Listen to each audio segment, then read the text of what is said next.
Hello, everyone. Welcome back to another live stream. Thank you so much for tuning in for another live stream. Welcome to all of our members, subscribers, and viewers. And thank you so much for tuning in again. As usual, let's give ourselves a minute just to make sure everything's up and running before we get into the topic of tonight in our live stream. In case you're new to this channel, I have videos that I post regularly. So if you prefer shorter videos with updates, you can head to my video tab. And I also have these regular live streams for the community and to have more in-depth talk and analysis as well. So if you prefer that, then you've come to the right place. And again, welcome everyone for tuning in.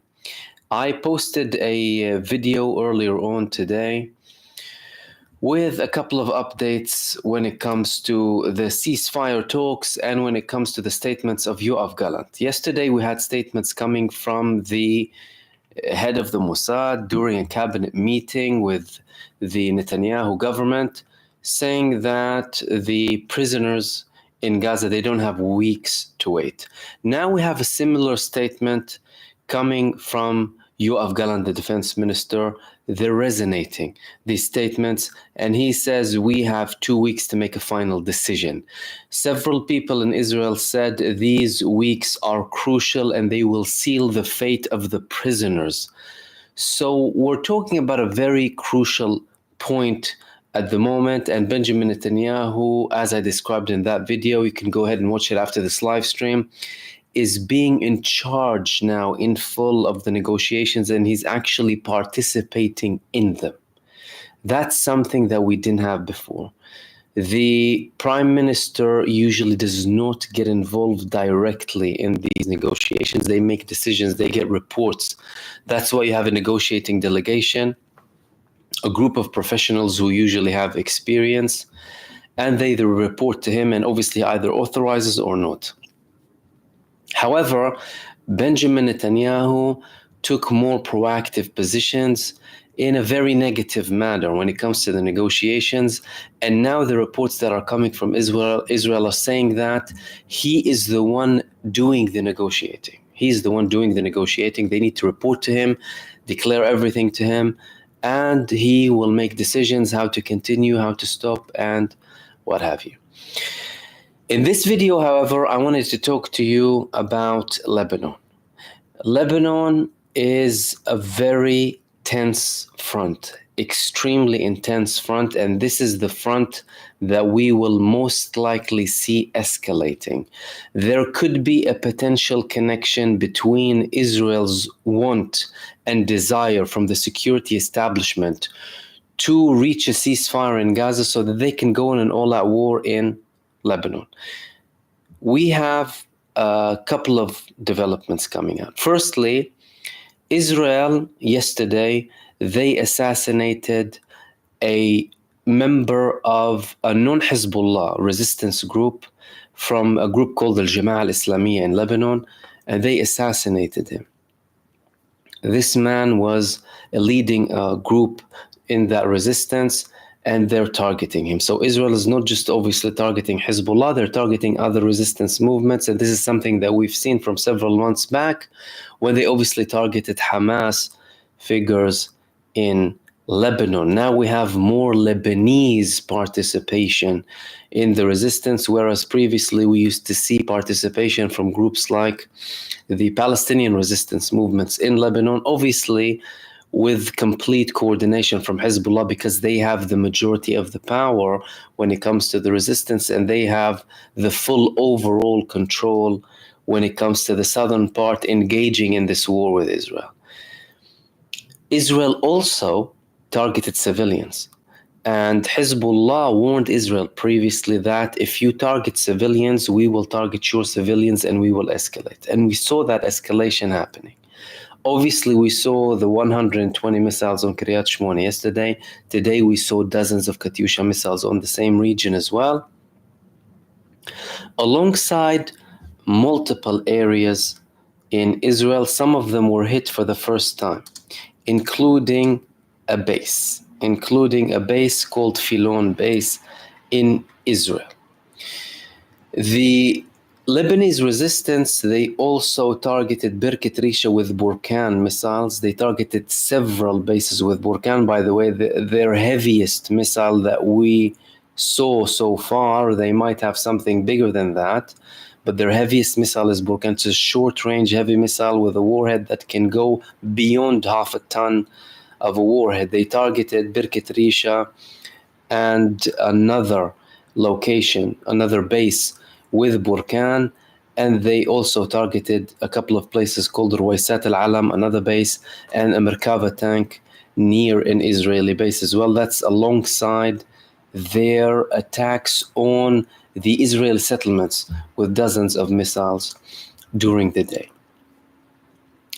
And we had statements. So the statements came primarily, and after this I'll open the space up for you. I'm not going to be too long on you today.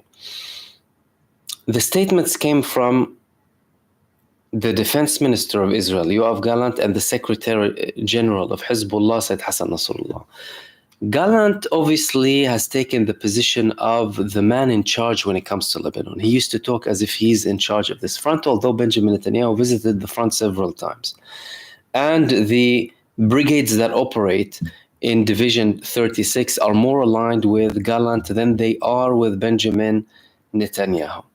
He had a couple of statements. One of them was, we will be able to act in a fast, surprising, and sharp manner.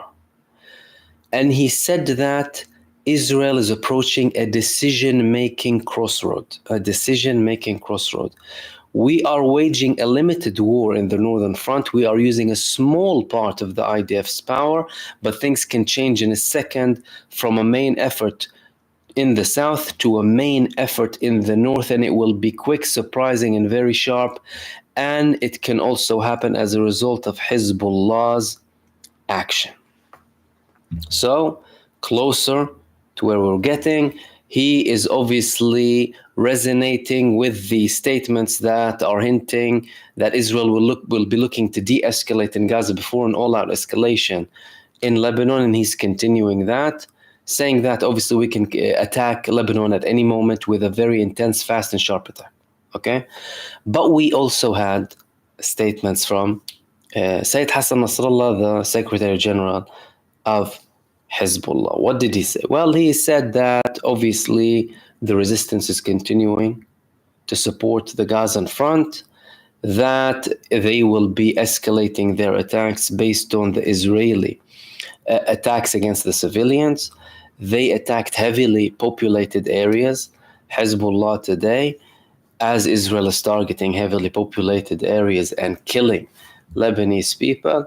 But he also made one very interesting statement, that if you invade southern Lebanon, you won't have a shortage of tanks. You will have no tanks whatsoever. Israel declared recently that they are suffering from a shortage when it comes to tanks and spare parts. The Palestinian resistance targeted over 1,000, many of them completely destroyed, but many of them severely hit, and Israel struggling with spare parts as well.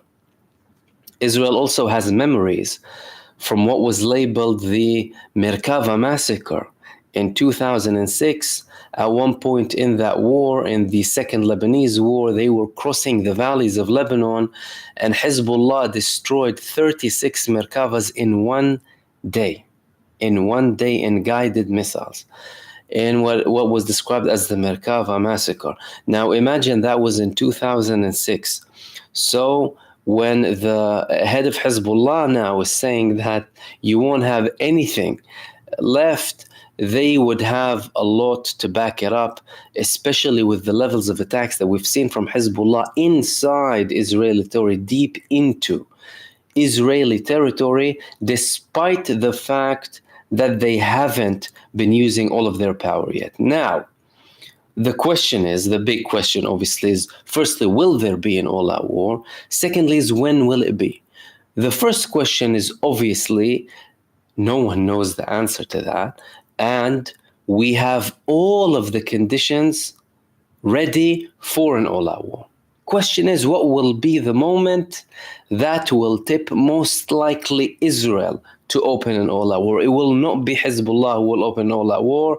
Let people understand that it will be Israel who will be opening an all-out war against Lebanon, not Hezbollah. Hezbollah will retaliate. Israel could use their retaliation as an excuse, but Israel will be the side that escalates further into Lebanon. Although Hezbollah initially declared we are a supporting front, this is not an all-out front. We saw Israel increasingly escalate their attacks on Lebanon, and then we had responses from Hezbollah. So it's very unlikely that Hezbollah, unless they're planning a surprise, to go on an all-out war in Israel, that will inevitably lead to a lot of destruction in Lebanon from the Israeli forces, similarly to what they've done in the past and similar to what they're doing in Gaza, despite the effectiveness or lack thereof of the same bombardment in Lebanon because of Hezbollah's firepower and defense capabilities in Lebanon. When, if it happens? Okay, so that's number one. We have the conditions are ripened, by the way, so the situation is ready. And Benjamin Netanyahu is supposedly going to ask for permission to go in all-out war in Lebanon or lobby the decision makers in the United States to support him in such an all-out war. But nothing's confirmed yet. When? The reports that we've been hearing, if coming from Western sources, Germany and the United States in particular, they were talking earlier in July about several weeks. Okay, we had a warning from the UK that it was in the mid-June. That went, nothing happened. The United States in the beginning of July, they said we're talking about several weeks, up to 6 weeks, and we might have an all-out war.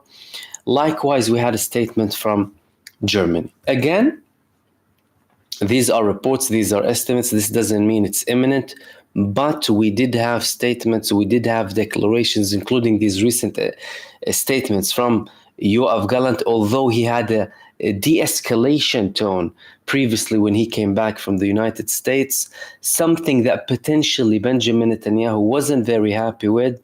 Therefore, he is going to the United States to try and change the tone, because at the end of the day, even if Israel is not happy with the United States administration, although they are the country that supports them most and provide everything they need for them, he knows they are in need of US support when it comes to an all-out war with Lebanon, a war that the United States primarily does not want, because they cannot protect themselves from the outcome of such escalation, and it will put their deal that they had with Iran earlier this year in the bin.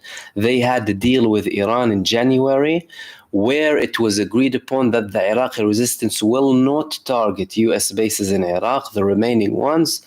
That will go down the drain if Israel opens a front with Lebanon. You will most likely see the Iraqi front being opened completely on every remaining force in Iraq.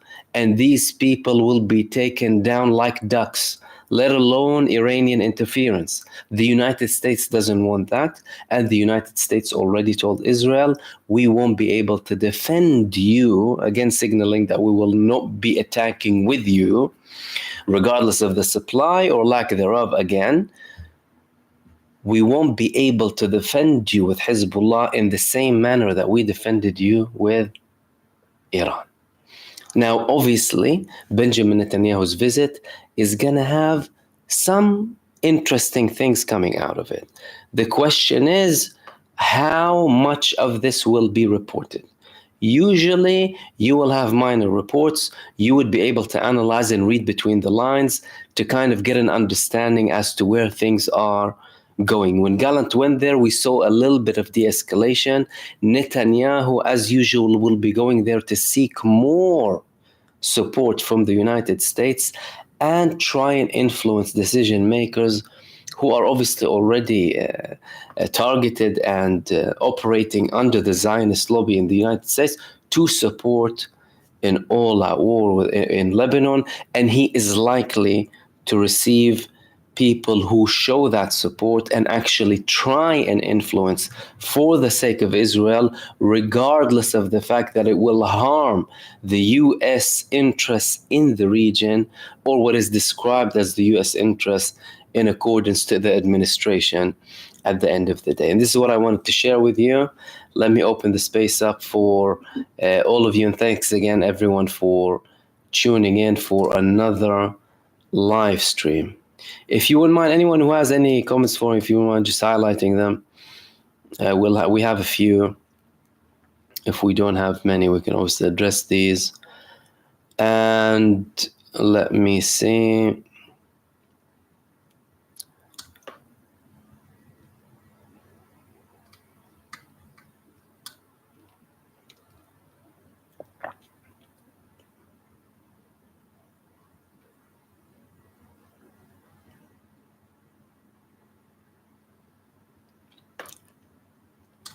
Ian Weniger.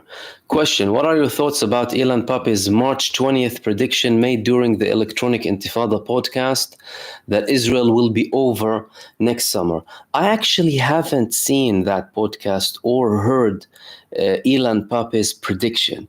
What I did hear from Elan Pape in recent months is that he is describing these days as the final days of Israel. For those of you who don't know Elan Pape, he's a neo-historian who's from Israel, who's from Haifa, by the way, the same city that I'm from. He is a man who wrote a very important book when it comes to Palestine. It's called The Ethnic Cleansing of Palestine, a must read because it also includes sources from the Palestinian side and from Israeli libraries as well. He had access to both. And he is considered to be a very harsh critic of Zionism, who also calls for a one democratic state solution. That's for those of you who are not familiar with Elan Pape. He said, like I mentioned, I haven't heard that prediction and I will make my comment on it. He said that we're witnessing the end days of Zionism and that it could take years, he said. From the last thing that I heard from Elan Pape, it's not necessarily imminent. We could see obviously a long period, but we are definitely seeing the end of Israel. And it's very interesting coming from a historian with so much in-depth knowledge and a man who's dedicated his life to read up about obviously Zionism, the establishment of Israel, the Palestinian case, the villages, the names of the villages, the ethnically cleansed locations, who is obviously always active. Now, if he made that prediction, I would obviously be interested to know what he established it upon. I will hopefully look into it maybe. And now in terms of the likelihood, obviously it is likely. Why? Because Israel is living in an existential war that has been declared by several of its leaders, that has been declared by people who have had senior positions in Israel. That is something that many people in the Israeli society feel. Many people already say that Zionism is dead and Israel is dead altogether.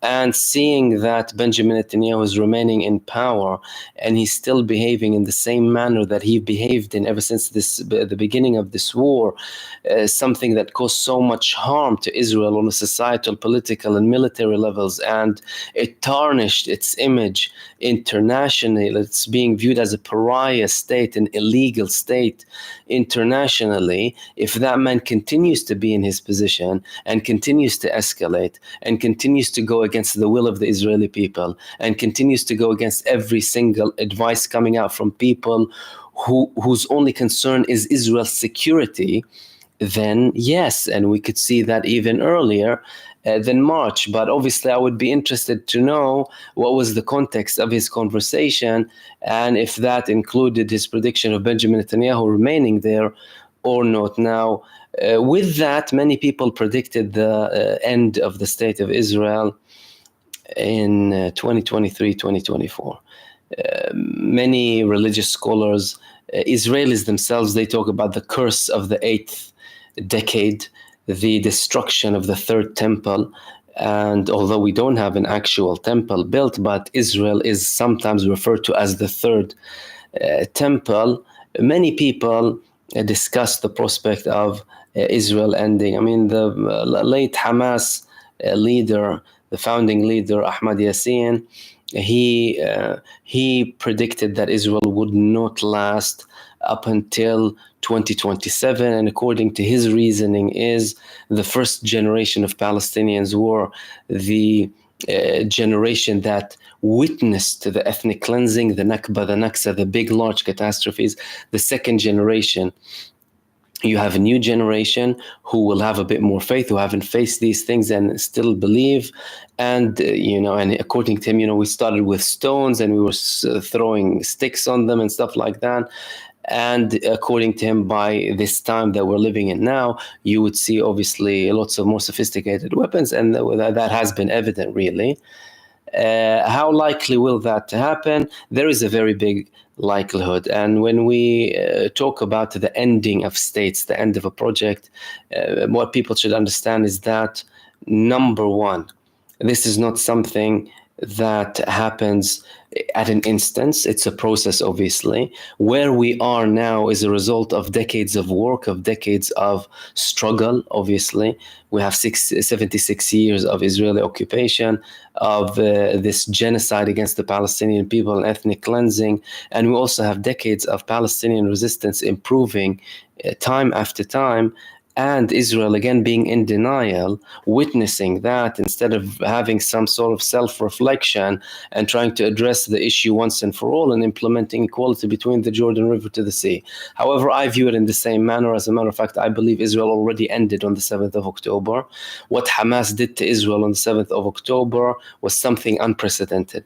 They put Israel in an impossible situation with only bad options as an exit. And Israel chose the worst out of the two, and they are clearly on complete self-destruction mode at the moment, if you ask me. And I always repeat that. I haven't seen any military accomplishments in what they do in Gaza. I haven't seen them benefit politically. I haven't seen them benefit on the international scene. And I sure as hell haven't seen the Israeli population benefiting from this barbaric crime that they're committing in Gaza. And I hope that elaborates. And again, thank you so much for your question. That was from Ian Weniger.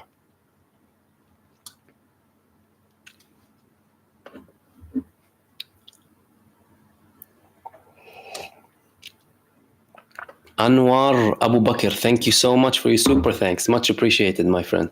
You said the optimistic view is Trump presidency is bad for Israel because most conservatives don't have a stomach for supporting another war, and the liberals view Gaza as a genocide. I could be wrong. Most of his donors are Zionists. You see, I think you elaborated on that in the end. Most of his donors are Zionists. So whether or not the view is different, and listen, in some Trump rallies, we heard people saying genocide Joe, genocide Joe. Why would they say genocide Joe? Clearly, they have a problem with the man committing genocide in Gaza, and Trump didn't have much of a response to that.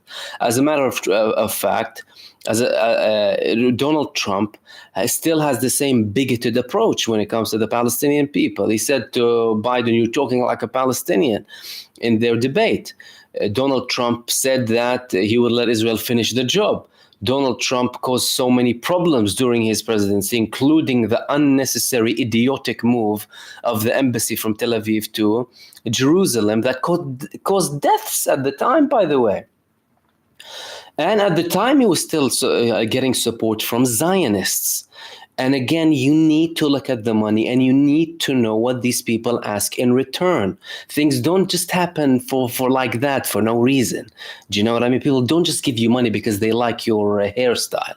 People give you money because they want something in return.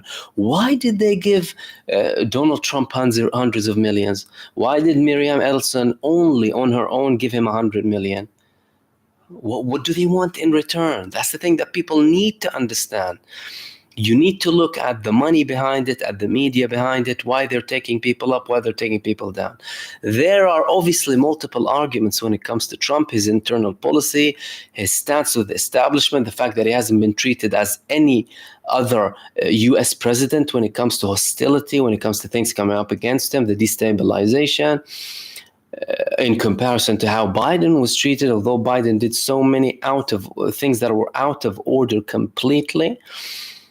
But when it comes to Palestine, I'm not very hopeful with him. I don't have faith in this man, and unless I see some action, I'm obviously not going to have any sort of faith in him. And I'm sick of people talking. I'm sick of people in power talking. Don't talk. Have some action. Show me your action. Stop talking. Trump, everyone else, they should just shut up and get on with it. Do something. There's a genocide. There are people suffering. At the end of the day, what the hell are you doing to stop the genocide? Are you giving this genocidal entity an ultimatum? Are you telling them by this time, or is someone doing that? No, they're not doing that. They're not doing that. The only thing we have is resistance fronts. That's what we have. People who made an effort, right? Supported by the brave country of Iran. And that's it. The others, talking, condemning a couple of actions here, things that might upset Israel there. But the crimes are still being committed. Although this state has been condemned, has been ordered by the ICJ to stop committing acts of genocide, we have the leaders of the state facing, well, they haven't been issued yet, but arrest warrants. It's a criminal entity. It's a genocidal state led by psychopathic maniacs. And yet all we're hearing is condemnation and confirming and. And remember one thing, please, you're not talking about countries that are incapable. The United States, the NATO, other countries, they can intervene militarily, can't they? They're supporting their little puppet in Ukraine under the same pretext that they're not supporting the Palestinians, by the way. Supporting a man facing a war against him in his land with hundreds of billions of taxpayers' money, right? And, creating this artificial sympathy and simultaneously supporting the country that, according to their logic, is doing what Russia is doing in Ukraine. Hypocrisy. So I have no faith in them. I have no faith in them whatsoever. Show me your actions, and then we'll see. And thank you so much. That was from Brother Anir Abu Bakr, and thank you so much for your super thanks and for your question as well. Lynn Faulkner, Mahmoud, Russia appears to be upping the rhetoric. Your thoughts over involvement? Well, if you want to look at Russia's actions, look at what led them to take such actions. Russia, by the way, people need to understand, on an international scale, they're a very sensible country. They don't have an interventionist policy when it comes to the world. You will see most of their conflicts coming with, small neighbors that were under the Russian Soviet Union previously, by the way. At a global scale, what do they go and colonize and bully and remove governments and put them across the world? No, the US does that. The US does that with their little poodles in the EU, who are like dogs on a leash to the United States administration. What happened before Russia upped the rhetoric? Western countries, led by the US, again, because when you talk about Europe, talk about the US, by the way. Europe, they don't have independence. European countries, most of them lack independence whatsoever. They are poodles for the US government. Trump obviously had this more hostile approach with them, with the NATO, with the funding, etc. And they're worried about that. It's not that they're not. But look at what they've done. For 3 decades, they have been expanding east, in contrary to their deals that they had with the Russian Federation after the fall of the Soviet Union. They've had more companies joining the NATO. They're putting very dangerous weapons next to Russian territory. Now they're saying that the road for Ukrainian partnership and participation in the NATO is irreversible. They're allowing them to attack in places with nuclear weapons. What the hell are you doing? And you're playing with a superpower that has nuclear weapons. And obviously they banned Russian media, so you can't understand the Russian logic when it comes to this. The grand democratic countries, the beacons of democracy and freedom of speech, go ban another country's media. But go, if you can, listen to the Russian statements. Go listen to Putin, right? If you want to understand something, go listen to both sides. Go listen to both sides. You want to hear about Palestine? Go listen to the Israelis and listen to the Palestinians. That's coming from me, and you know my stances and positions. Go please listen to them and come listen to me, right? And you make your own judgment. Don't believe me. If you don't want to believe me, don't believe me, go listen to someone else. Do the same thing with global wars. You're fighting Russia and you're wanting the people to support them in billions. Well, let me hear what they have to say. And you listen to the man. He makes more sense than Biden. He makes more sense than all of the EU leaders, by the way. EU leaders are fronts. They're fronts. These people are small puppets. At least with Putin, I know what I'm getting. He's saying it as it is, right? For good, for bad, whatever it is. And again, it doesn't mean you need to stand on one side and, be on, but just listen, make an observation, right? We're not here to be this, for that. Obviously, be morally consistent, to have equality, all of that, fair enough. But as someone who observes, I want to know what the hell is happening in the world, right? You're talking about World War III and nuclear weapons. Can I please try and understand what's happening? They obviously don't want you to hear that. And whenever Russia has an escalation, look what happened before that. And now, obviously, with their escalation, with this proxy war in Ukraine, Putin is escalating everywhere. A couple of weeks ago, he made a tour with all of the anti-imperial countries, even North Korea. He had an agreement with North Korea, Cuba, and so, again, these people at an international level, non-hostile environment, non-hostile approach. By the way, even Putin, like, for example, the interview that I had with Tucker Carlson, I spoke about it at the time. Even when he's talking about leaders of Western countries, he doesn't talk about them in a hostile manner. He doesn't talk about them in a childish manner like they do to him and smear him in the newspapers and brainwash their population, who are already brainwashed, right? So again, to understand these things, listen to both sides. Unfortunately, nowadays, with this suppression, with this filtering, with this politicization, with obviously the poison in the mainstream media, you have to dig deeper. It's part of the reason that I personally work more and try and be more dedicated, because that's non-stop. So you need non-stop activity, even as an individual. So you have to do that to try and establish what's happening. You have to do that. And they have been escalating for so long with the Russians. And whenever Russia comes with a counter step, they act as if they're the aggressor. It's like what they're doing with China. You have aircraft carriers in the South China Sea, and they go and they moan about China flying their jets. It's the South China Sea. It's like China sending an aircraft carrier next to the coast of California or something, and then they complain about the US flying over California. What kind of logic is that? Do you see how twisted and arrogant they are?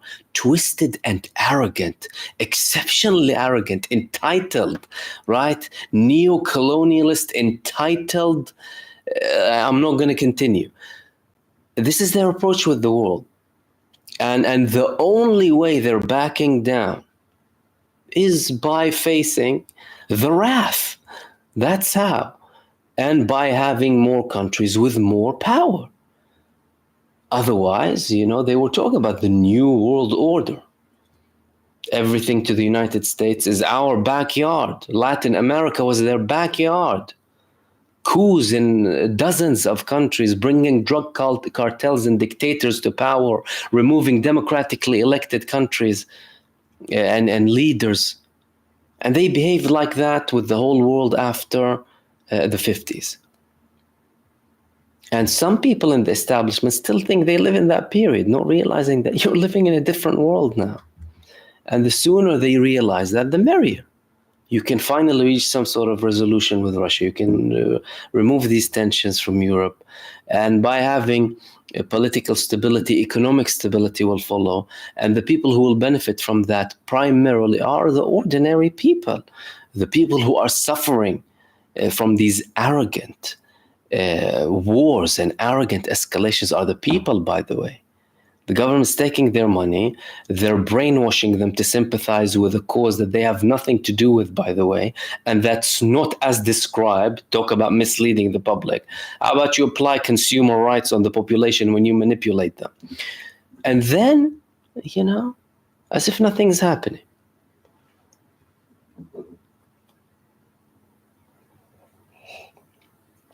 Gulliberg is saying, what do you think about Bibi's visit to the Rafah crossing? Firstly, was he there?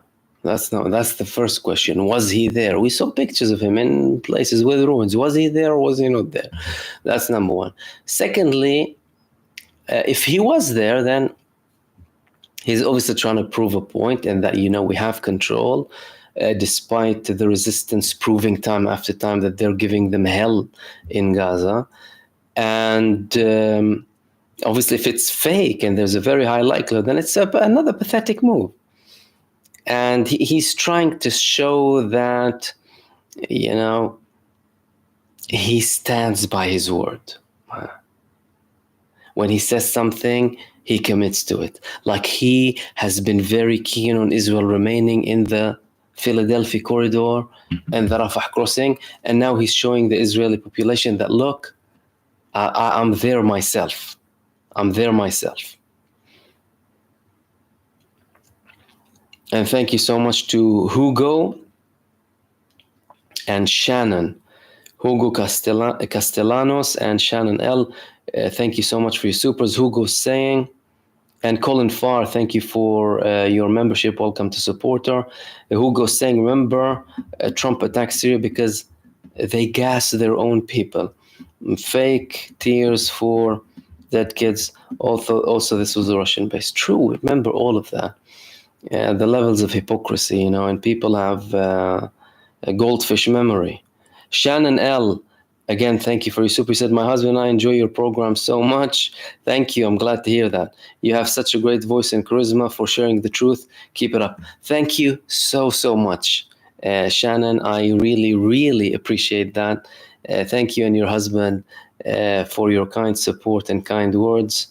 And I appreciate you as well as dedicated viewers. Thank you so much for that.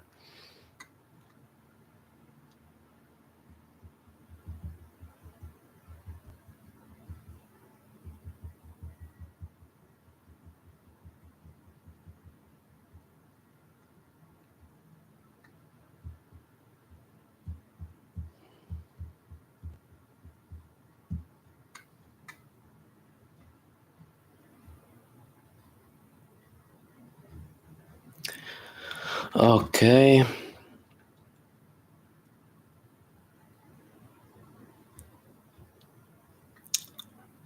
Clonana and Force IDF hiring female soldiers to go into Gaza. Well, they always had female soldiers, usually in the fiercest combatant brigades are usually led by, obviously, males.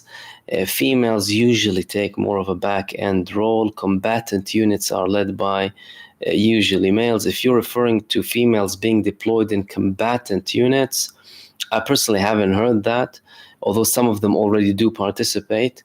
But Israel is in a desperate position, and they will try everything. The females, the Haredi community, they're trying to convince everyone really to go in and join and cover up the gap. There is a massive gap. Hassan Ahmed, nothing has changed from the U.S. point of view in terms of supporting a war with Lebanon. Israel can't do it without U.S. support, which is why they have been threatening for 10 months. I agree to an extent with this comment, but I would also say one thing. They weren't very keen on Rafah, were they? They said we will not support a campaign in Rafah so long it doesn't protect the innocent civilians, did they? They also didn't rule out having some kind of support for Israel, albeit without direct boots on ground, for example, when it comes to Lebanon, right? They were like advising, and would advise you not to. We won't be able to defend you, and you won't be able to control it. If it escalates, you won't be able to stop it, stuff like that. However, Israel went against the US will. Ever since the beginning, the US did not want an escalation. The US did not want Israel to go into Gaza. They did not want them to invade Gaza because they knew invasion would mean mud and problems and headache. And whereas the US foreign policy is war and chaos that is controlled, chaos getting out of control goes against US policy, because it starts to show the United States in a far more negative manner. And now they already tarnished their image through their genocidal, barbaric wars in the past 2 decades. But now with Israel and Palestine, they obviously make it worse.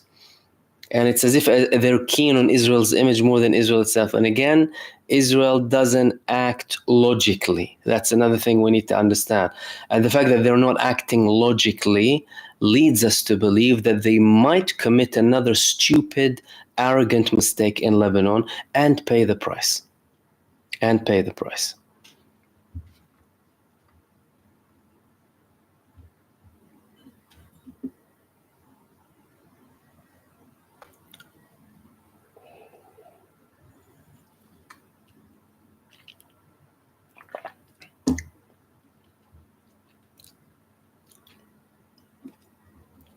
Farhad Razavi, Zelensky is having fun with Americans' money. American and European money, and anyone paying him money. And do you know what they do, by the way? But this is statistically, at a governmental level, at an establishment level, Ukraine is the most corrupt country at establishment level in Europe, by the way. The most corrupt. Yet they're supported with all of that money. And we know how many Western politicians and leaders have interests there, including the son of Biden himself. And Biden. Now, money. Does all of it go to Ukraine, by the way? How much did Ukraine sell out of the weapons that they're receiving? Read up about it. So much of the money, the funds that the weapons that they receive are being sold.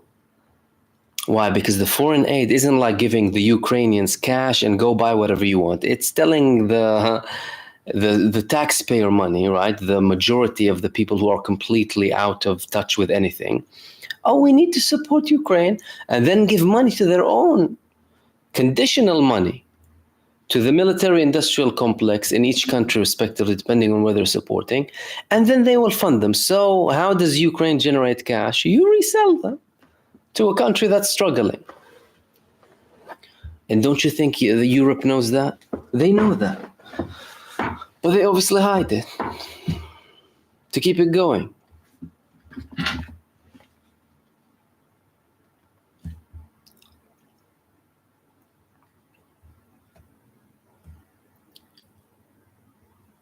And Infinite Content, thank you so much for your super. Said, hey, do you think that part of the peace deal might get Israel to give up land to make Palestine contiguous and cede the Golan Heights? No, I do not think that Israel has any political will to have any sort of settlement with the Palestinian people. The Oslo Accords were a bunch of lies. The person who was about to do something, even if it's not like a full deal, was assassinated in Israel. Very shady assassination. The previous Prime Minister, Yitzhak Rabin. And ever since then, it's a game. It's a game that they've been playing, and having a partner who plays along with them and gets the money. And the game is called the peace process. That's the game. The peace process. In the meantime, they're expanding, they're stealing more Palestinian land, they're causing the Palestinians more suffering, there's more inequality, more administrative detention, more checkpoints, more suffering, and genocide on a low heat and ethnic cleansing campaigns that are soft.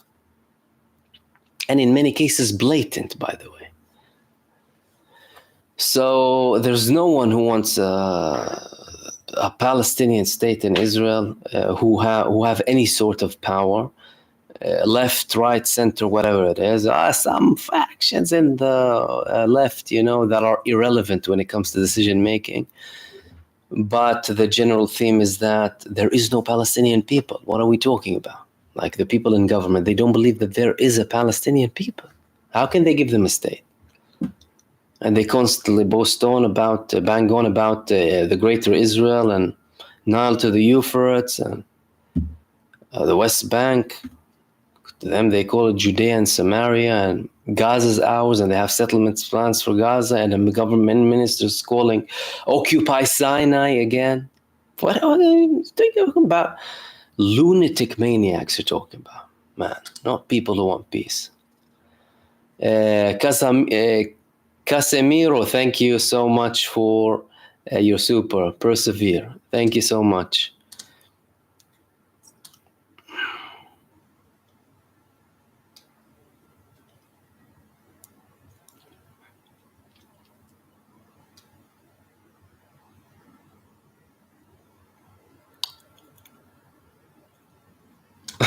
Blue Anon Putin, aka Master P, the No Limit General Soldier. Did you used to listen to Master P? I used to listen to Master P when I was way back. No Limit, remember them?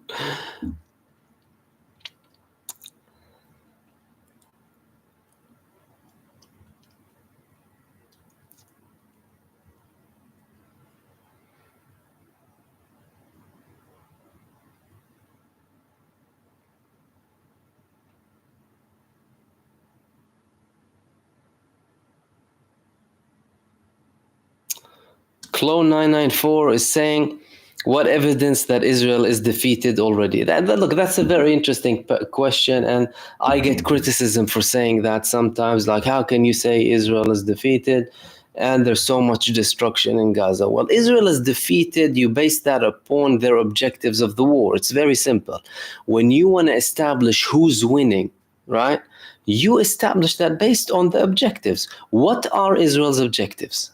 What are Israel's declared objectives, apart from the non-declared objectives that have been evident through their actions, which is the ethnic cleansing and genocide of the Palestinians? That's number one. The number one undeclared but evident through actions objectives is the ethnic cleansing, total destruction. And with that, they achieved almost total destruction over the ground, but they haven't achieved ethnic cleansing.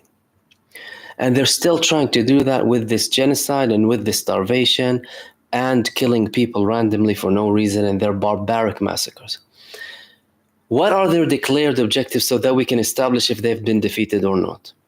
Eliminating the Hamas, making Gaza not pose a threat again, and getting the Israelis back from Gaza. Have they achieved anything? Any of these things? No, no, and no. They haven't eliminated the Hamas. They never have, they never will as well. Failure. And even if they failed with that only, that means they failed.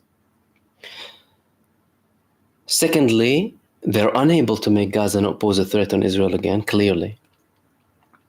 And they haven't gone back their prisoners. As a matter of fact, they killed a third. Ladies and gentlemen, Israel killed a third of its prisoners in Gaza. Why? Because they're not interested in them. To them, they're a liability. To the establishment, they're a liability. Would rather they die and Hamas doesn't have cards to play with. And the Palestinians know that, by the way. So based on that, number one, they haven't achieved any of their declared objectives. And they haven't achieved all of their undeclared objectives. They achieved part of their undeclared objectives, which is the destruction. Okay. And again, if destruction doesn't give you the ultimate objective, that's also a failure. What are we seeing when it comes to... Okay, so they haven't achieved it, eliminating Hamas. What are we seeing on the ground?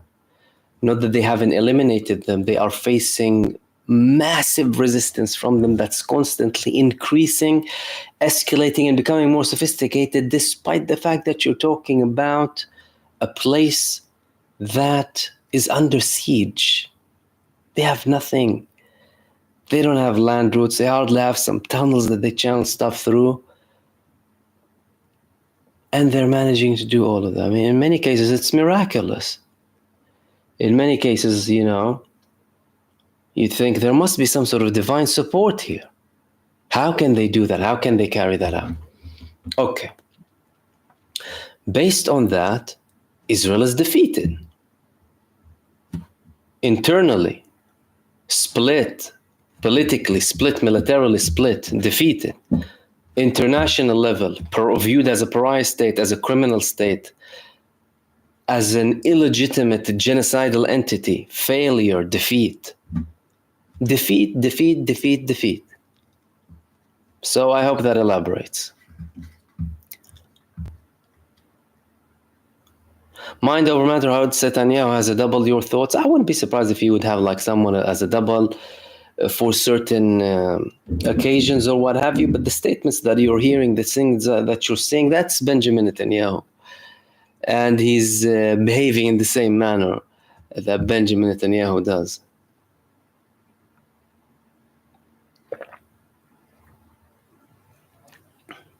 Kyle Lynch, if hypothetically Palestine became an independent state in 1995 and there were no wars with Israel, do you think Hamas would still be a major player in Palestinian politics? That's an interesting question, Kate. Well, it would depend on how the solution is implemented and what it would include, because some of the most sensitive points when it comes to the two-state solution are two things. Number one, the right of return. That's number one. The refugees, where will they return? To 1967 territories or to 1948 territories? If it's the 1967 territories, then why? They were expelled. They were ethnically cleansed from what's now called Israel. They should have the right to go there. Israel does not want that, because that would create to Israel a demographic problem. Something that I had a counter argument for, by the way, in my book, and I called it a demographic blessing. It could be because people base their economies on immigration, let alone when you're talking about the owners of the land who were expelled in a barbaric campaign in 1948 and 1967. Okay, that was one point. The second point was, will there be full sovereignty when it comes to the Palestinian state? Now, if we had this facade state that Israel once contemplated, then Hamas would have a lot of strength. If you didn't have a right to return, and if Palestine was not a sovereign state on 1967 territories, then you would have had a very, very strong Hamas, because there would be a very good argument. If you, however, had a full state, full army, and the refugees were allowed to return, for example, for an Israeli citizenship in 1948 territories, and some of them were compensated and this and that, and you had an all-out agreement that addresses every single thing to the core, then probably not. So why are you resisting exactly? So we countered that. You conceded a little bit. You made a bit of sacrifice. They gave up a bit of they sacrificed a little bit. What's the deal? And again, obviously, because it's a hypothetical situation, we're giving a hypothetical answer, by the way. And that's the key thing that's not being addressed, by the way, when it comes to international countries, bar very few, and obviously politicians in Israel.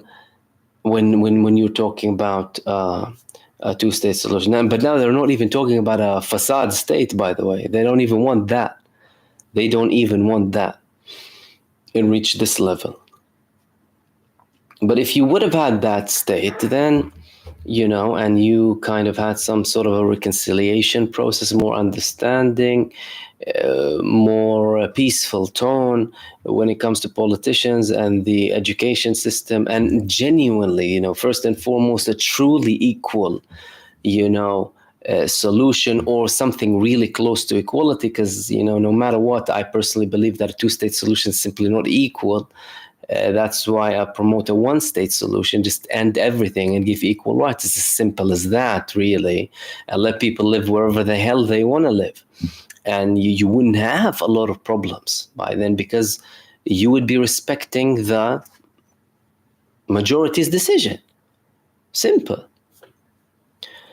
But obviously Israel is aware of that, and they don't want the Palestinians to ever be a majority. And because they have been suffering from a demographic perspective, they were intending to ethnically cleanse and are still trying to ethnically cleanse the Palestinians of Gaza, because to them, if they get rid of that population, then they've secured their Jewish demographic superiority for a few more decades to come before they go on another campaign.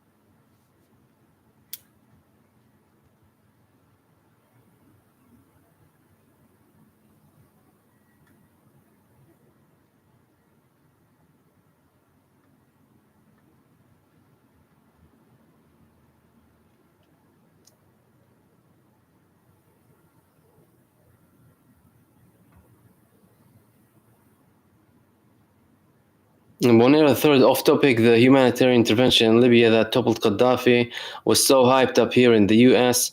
Then as soon as the smoke cleared, the issue was dropped from memory. Any info about the current situation? Well, it's very interesting that you describe that, because compare what Gaddafi did to what Israel is doing now. You didn't talk about intervention. There was no legitimacy, and the sheeple were quiet. Well, were supporting that, right? And whenever they don't like it, they don't promote it. Okay. You've had years of tension in Libya after he was toppled. Now you have a little bit more stability, but not a complete all-out solution. However, things are a little bit better than the most tense days that happened after they toppled Gaddafi. And again, that's yet another blatant act of hypocrisy from Western powers in Libya.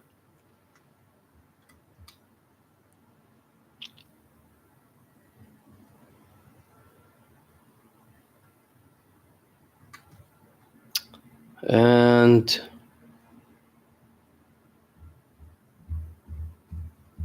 Omar, thank you so much for your comment, my friend. Good to see you. I think that was the last one. Okay, we have another one. Silvestra Pejakic, for how long can the resistance endure this terrible circumstance? Well, they're surprising the whole world with their resistance and their endurance and their perseverance, and how well they're operating in this defensive war. It's as if they had everything prepared for Israel, and Israel was doing what they wanted them to do. So if they endured, if they survived 10 months of full-blown genocide, of mass murder, of barbarism, and they are introducing new things, they are improving, they are increasing in numbers, all of these things indicate that they have much more capability to continue, even if you're talking about years.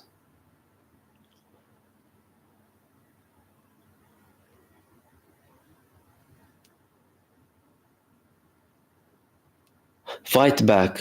Short one day. Short and one day.